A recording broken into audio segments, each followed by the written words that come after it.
Welcome to a brand new episode of the Clear to Send podcast. This is Francois. I'm here with Roel. Hey, Roel, how are you? Hello, good morning. Glad to be back recording.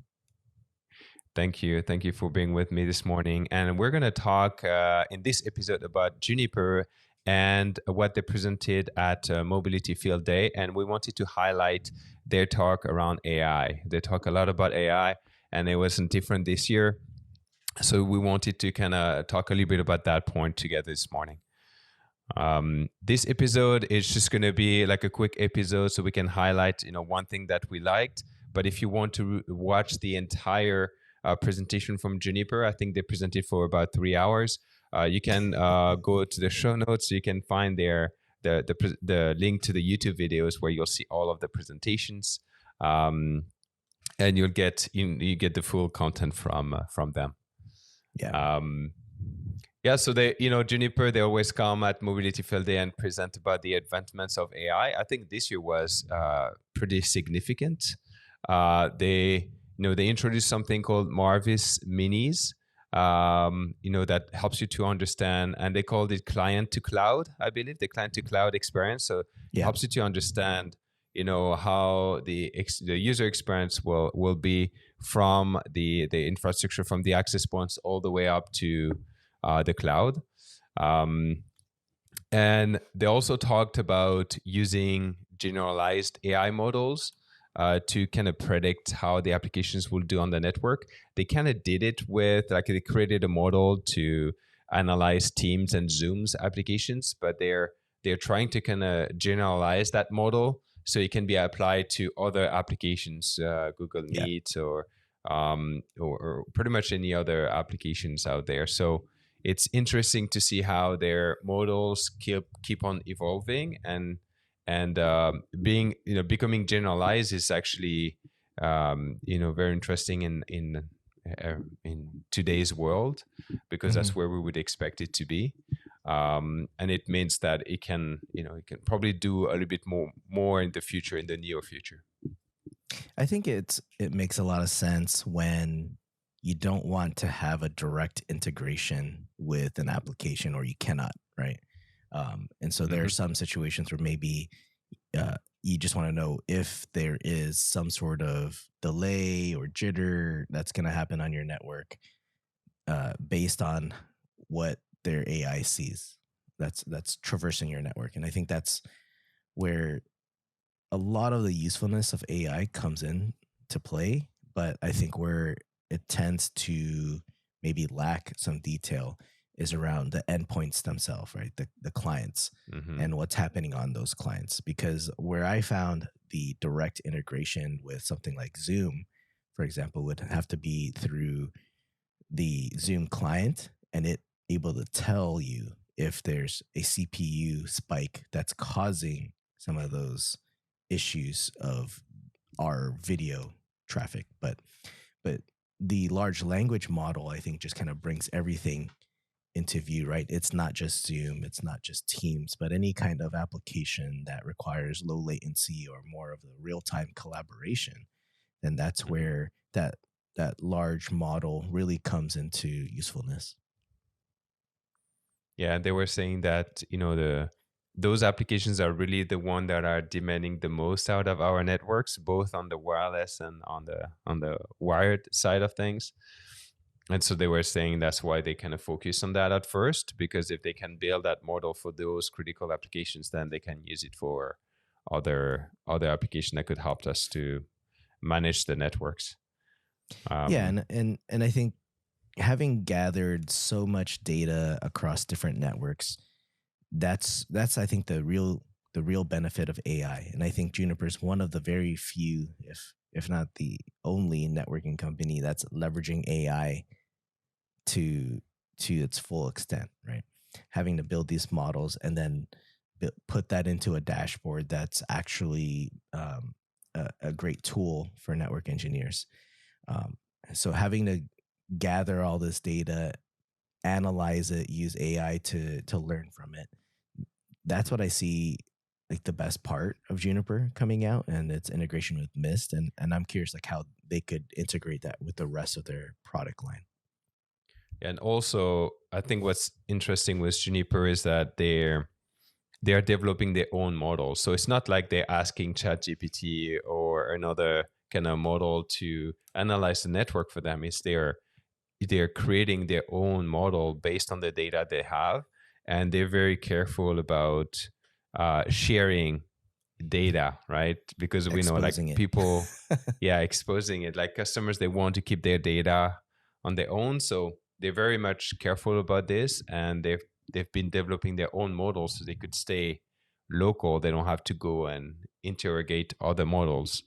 Yeah. um and yeah, and they got their model up to a point where it's becoming very good at doing network monitoring. um and then also, it looks like they're getting closer and closer to the self-driving Yeah. network aspect of things that they've been talking about, and for a few years. Now, they also started to implement Marvis actions that the network operator can decide to trust.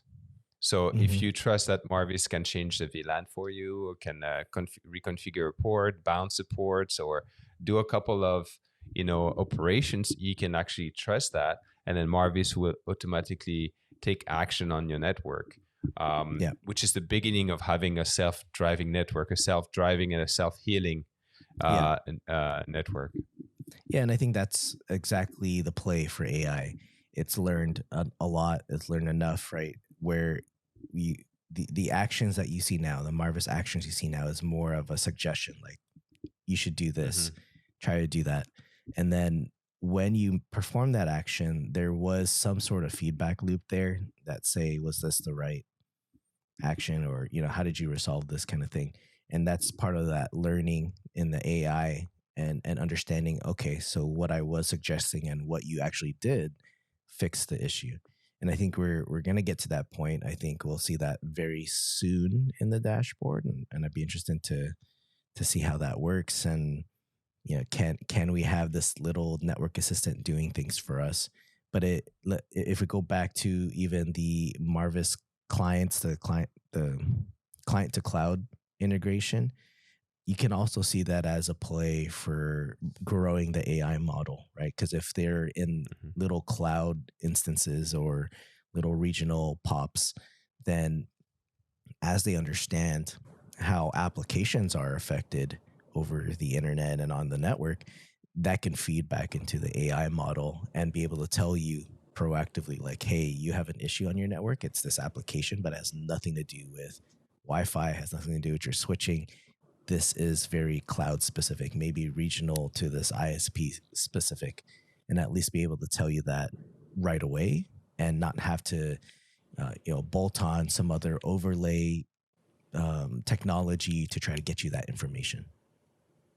Hmm. And I think that in the way we are organized in some of our organizations today, that one of the challenges we're going to have in the coming years is understanding how we can work with that AI. Will we let the AI make some changes on the network for us? How will that work with our change management systems? So I think that's going to be like a huge piece. And also, as network engineers, we don't really trust any other people to make changes on our network. So why would we trust AI? So we're going to have to go past these kind of cultural barriers Yes. on how we do things. But according to what Mist is saying, it might be coming sooner than later, even though they've been talking about the self-driving network for a few years, where we are at a point where technology is good enough so we could actually have it coming month instead of coming years, which is very interesting. I'm very getting more and more interested in AI actually as the time goes, and I'm trying to see. Well, I'll be very excited to see how this plays in action in the real world, in real Yeah. organizations.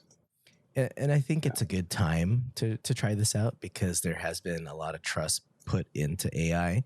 There's a lot of people using Chat GPT or Cloud and Hmm. using all these different AI technologies to build things, especially with video, that I think now putting AI into something that does something a little bit more meaty, right? Like a little bit more action Hmm. rather than a lot of suggestions and and little chat prompts that you can work with. Although that is another big improvement with Juniper Mist is this chat user interface that they have going on with Marvis. It's going to improve a lot more with what we could do, kind of similar with using ChatGPT, but being able to do things a lot more efficient through the Marvis little chat going on there.